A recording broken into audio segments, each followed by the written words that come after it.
plus where her new podcast is ranking in the charts.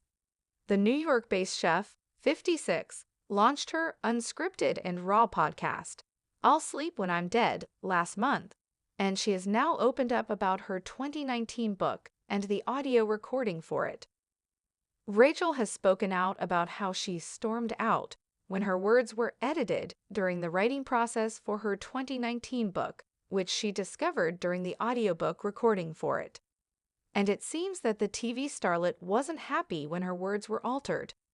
Rachael Ray, 50, Memories and Meals from a Sweet and Savory Life. A cookbook came out on October 15, 2019, and now Rachel has given a glimpse to fans of the production process. They asked me to do an audio of my book that I wrote when I was 50, she explained on her latest podcast episode. It was half memoir, half recipe book. They had edited it before I sat for the thing. She then added, I was so said somebody messed with my words. I stormed out, she exclaimed. It's so embarrassing to admit that, but I did, she added. They were just trying to make the thing more popular, but I just find it so hard. I don't like people messing with my stuff.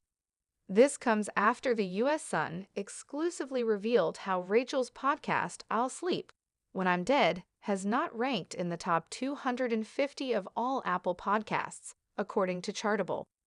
The podcast is listed in the arts and society and culture sections. In the arts category, the podcast ranked in the 95th spot as of November 22. Competitors who beat out I'll Sleep When I'm Dead include Deb Perelman and J. Kenji Lopez Alt's The Recipe with Kenji and Deb, which placed in the 13th spot, and Food Network star Ina Garten's Be My Guest with Ina Garten, which placed 22nd. In last week's episode, Rachel shared her feelings about fame, where she said she feels accomplished and good about herself after working all day. I've been working in kitchens off the books since I was 12, she said. But since I was on my mom's hip when I was 2 or 3, I always feel better after a day's work, whether it was on someone's hip or standing next to them or washing dishes. I always felt good about myself if I knew I contributed in some way that day, and I learned something that day. It's always been very hard for me to be noticed, which is weird. But to make TV or go to public things has always been very, very challenging to me and the toughest part of it. But I like to work. I mean, I really love it, she went on. The release of the chef's new podcast comes after she sparked a series of health concerns among her fans.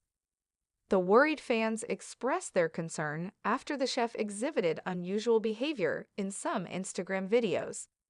Some of Rachel's fans believed she appeared to slur her words in a preview for an episode of Rachael Ray in Tuscany earlier this year. In the video, Rachel paid tribute to legendary singer Tony Bennett by sharing the recipe for his favorite dish.